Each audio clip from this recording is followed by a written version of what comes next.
I'm Macy Eglund. Today we are launching a year-long investigative series looking at what's driving a staggering number of deaths on Long Island roads.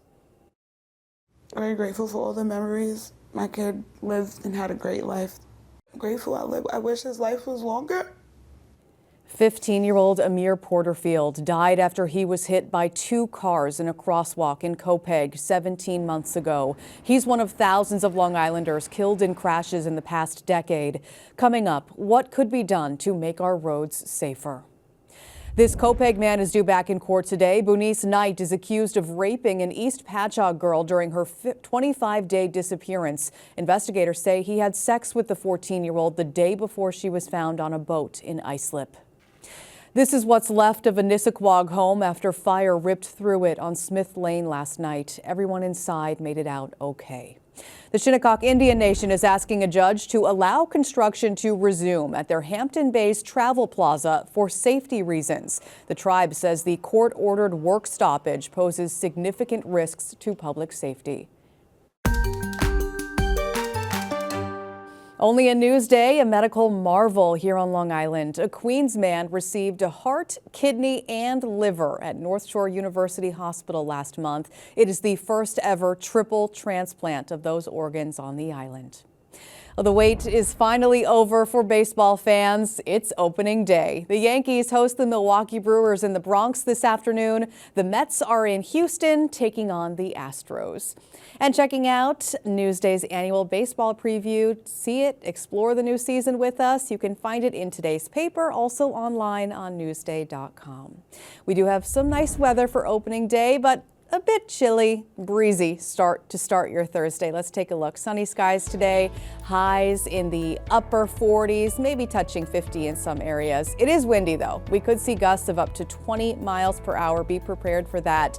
Temps do climb over the next couple of days. Tomorrow looks nice, close to 60. Saturday's high could reach around 70 degrees. It could potentially come with some rain. We are keeping an eye on that weekend forecast for you.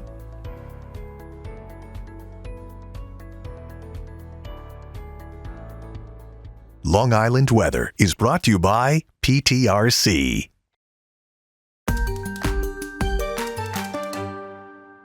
Dangerous roads. Today we are launching a year-long investigative series looking at what's driving a staggering number of deaths and injuries on our roads. Sherry Einhorn has the story you'll see only in Newsday.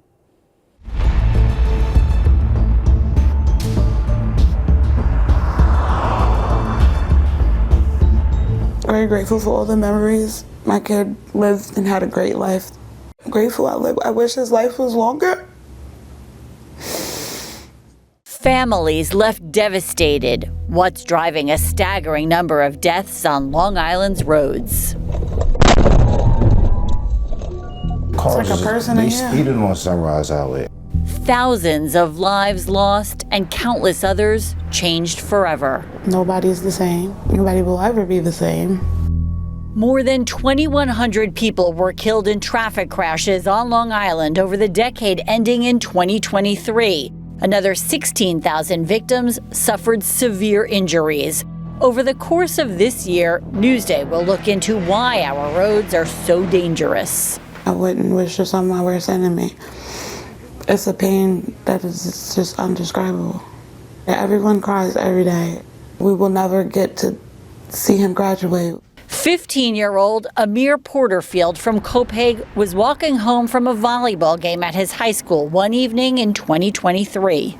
Police say the freshman was hit by two vehicles while crossing Sunrise Highway here at this crosswalk. When his mother hadn't heard from him for hours, his family went out searching. When she told me that he's not answering his phone, I was really nervous. I called him right after that. My hands started sweating. My anxiety kicked in. I just seen police in the middle of the street. I just knew something bad happened. Neither driver faced charges in the crash. However, the DMV, which reviews all fatal crashes, suspended one driver's license for 90 days. Amir was the third pedestrian killed at that intersection over an 11-month period. Just the little jokes, the hugs, the kisses. I miss that. The yelling and the bickering amongst my children. my house is some little quiet these days. While the news sometimes focuses on violent crimes, it turns out 6 times as many Long Islanders were killed in traffic crashes than were murdered in 2023. And according to the CDC, for children between the ages of 5 and 19, crashes are the leading cause of accidental death. Lives are being lost, so what are we doing? When adjusted for population, our roads are among the deadliest in the state. Beyond the human cost, the financial impact is staggering. From medical bills to insurance rates, we're all affected. NYU Langone health epidemiologist Charles DiMaggio worked for the Nassau County Health Department on pedestrian safety. He says engineering changes like redesigning roads can make communities safer. You have distracted pedestrians, you have distracted drivers, you have distracted bicyclists, you know, everyone's sort of in their own little bubble and they're crashing into each other.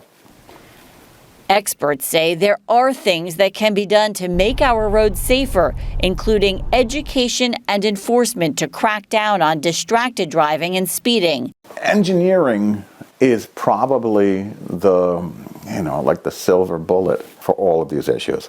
And I think anyone who drives on Long Island has been exposed to some of the shortcomings of how the roads are engineered. In the coming months, we'll look at the deadliest roads, the communities most impacted, and what's being done to stop people from dying in traffic accidents.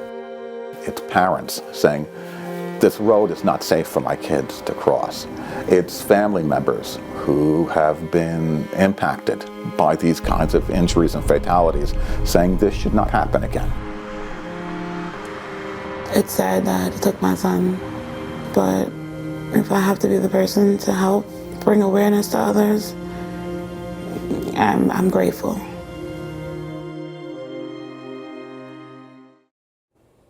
Our team of researchers created an interactive map showing crash locations across the island from 2022 to 2024. You can see that and read more about this investigation on Newsday.com. Click Get More below the Newsday TV video box.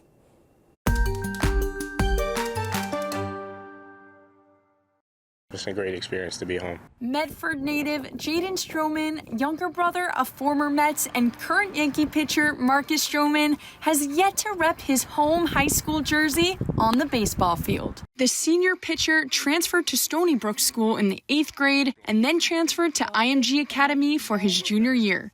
Of course, being away from home is a little bit different. You don't get mom and dad's cooking when you're sick, everyday stuff like that.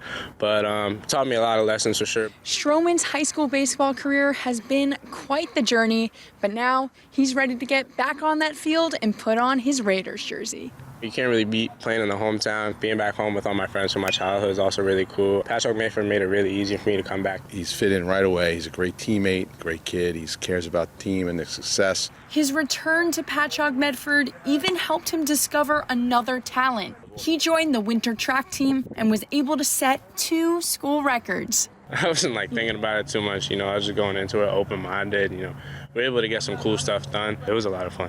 As the baseball season begins, Frasconia is excited to see just how much of an impact Stroman will have on the team. Wow. We're adding perhaps the greatest athlete I've ever seen on a baseball field, so he's going to add a lot of different dimensions. It's going to make it fun for everybody else because it's going to put the spotlight back on our team, so we'll get to see some games. Every game's going to be meaningful. Jolie Katzen, Newsday TV. And read more about Jaden's journey on Newsday.com. Click Get More below the Newsday TV video box.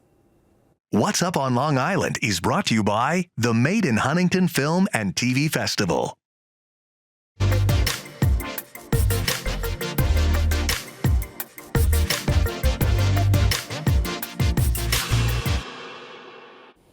Here's what's up on Long Island. Take the polar plunge for a reason. The event benefits Special Olympics New York at Tobay Beach in Massapequa on Saturday.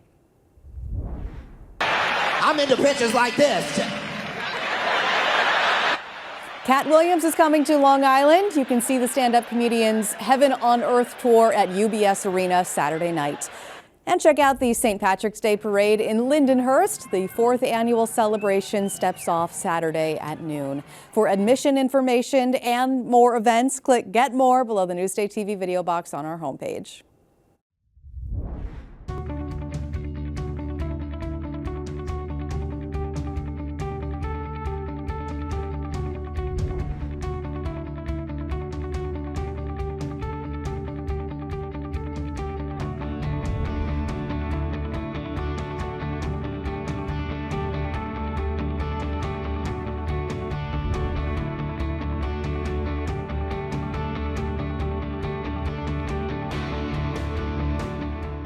On Long Island, there is a car crash every 7 minutes. We explore the causes, the casualties, and investigate what can be done to keep you from becoming a statistic.